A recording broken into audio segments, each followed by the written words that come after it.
What is it like? Do you have to share who gets to hit? It takes up a lot of space. Yeah. First of all, just seeing the content. And it feels so fun and powerful when it does moves feel, around. We feel twice as powerful as everybody else. So. Yeah. You're always going to be chasing after something, a higher high. You know, this talking that is never ending. And I put myself in that hole. I think that's important, like what you're talking about too, where it's like sometimes you feel stuck and you can't push it. And I think that that's fine. I think that's an important lesson, by the way, not only for us, whoever's going through it, but like also to tell people. You're making us feel good. This is not...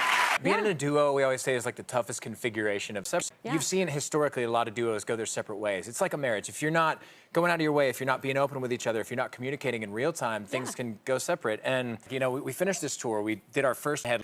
And we walked away, and we were just like, you know, what was it all for? And I was sitting there on the couch for like 2 weeks, wasn't reaching out to Shay, wasn't thinking about marriage. And I was like, something's wrong. Like, I love Shay. So Shay came over to the house, and we just made kids. Changed everything. I feel like we got closer than we ever have. Is this kind of the backstory for Bigger Houses? Is like you think we chase things and we always are chasers? Is that 100%. We've had songs like that from the ground up. We wrote about our grandparents, and that was awesome to be able to sing that. But this song, it felt like kind of for the first time, like my band came together. Dan and I were kind of, for a while, they're going in different directions, and that was, you know, part of the problem. It wasn't that, you know, we were fighting. It was just that, you know, we're kind of going here, and when we realigned that and kind of got, you know, our things together again. Yeah, but I didn't know this about y'all. I felt like completely shocked about this knowledge, but you guys are gonna chill. We're gonna work on it. Working on it right now. Oh my gosh, I'm gonna text Audrey. Okay, well, stick around, everybody, because we've got a performance from Dan and Shay coming up later. Their new album is called Bigger Houses. You have to buy it. You have to check it out.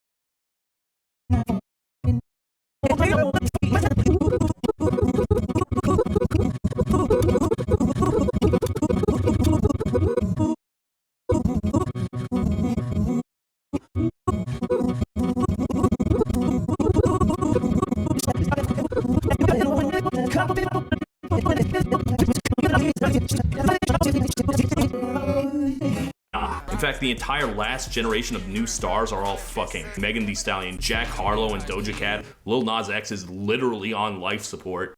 And that's exactly what the friggin' thing looks like. It's on life support. No one's doing nothing right now. So, is this another country year then? Morgan Wallen is still trolling, but I think fatigue is really starting to set in. In an incredibly bad sign, things are so bad right now that many of the year's biggest songs are bad. That's becoming an increasingly common sign of bad times in new music.